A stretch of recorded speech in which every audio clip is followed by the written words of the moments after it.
Terima kasih pemirsa, Anda masih bersama kami. Pemirsa, pengrajin pisau tradisional di Hadibolo Kudus mulai kebanjiran pesanan menjelang perayaan Idul Adha. Berbagai jenis pisau seperti pisau jenis golok atau parang hingga kapak banyak dipesan untuk kebutuhan pemotongan hewan kurban di masjid atau juru sembelih kurban.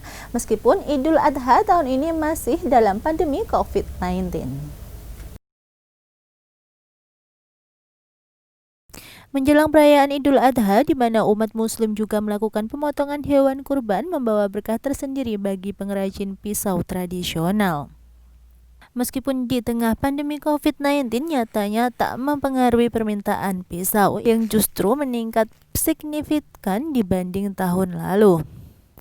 Sahri, pengrajin pisau di Desa Hadibolo Kudus, mengatakan permintaan pisau tahun ini cenderung meningkat dibanding tahun lalu, bahkan mencapai 70%. Permintaan pisau kebanyakan adalah panitia penyembelihan kurban, masjid maupun jasa jagal hewan yang berasal dari penjuru tanah air, tak hanya dari Kudus. Pisau yang dibeli pun beragam, mulai dari golok, pisau cincang hingga kapak. Namun untuk saat ini yang paling banyak diminati pisau jenis golok. Penjualan pisaunya sendiri dilakukan secara offline dan online, diakui Sahri. Di masa pandemi saat ini permintaan secara offline memang cenderung menurun dibanding sebelumnya. Namun permintaan secara online meningkat drastis. Ya, kami tetap meningkat karena kami punya cara untuk menjualnya, yakni dengan lewat online.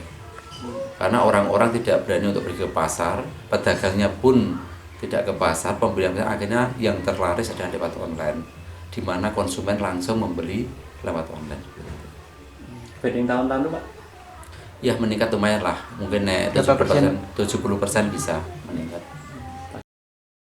Harga golok milik Sahri juga bervariasi. Untuk memotong kambing harganya sekitar Rp250.000, sedangkan golok untuk memotong sapi dan kerbau harganya sekitar Rp300.000.